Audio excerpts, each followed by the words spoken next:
ভাজা হচ্ছে। এই যে আমাদের এখানে ফুলকপি আলুটা কষানো হয়ে গেছে, এবার আমরা মাছগুলো এর মধ্যে দিয়ে দেবো।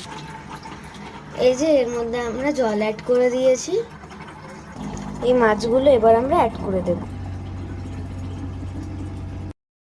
এবার আমরা মাছগুলো অ্যাড করে দিচ্ছি।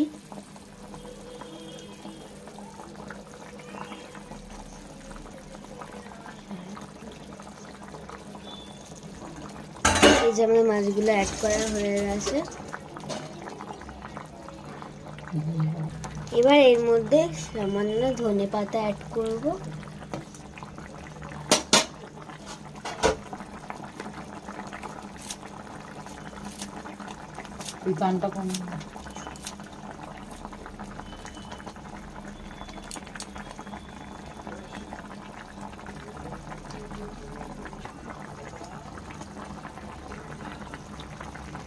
এই যে আমাদের মাছটা হয়ে গেছে, এবার আমরা নামিয়ে নেব।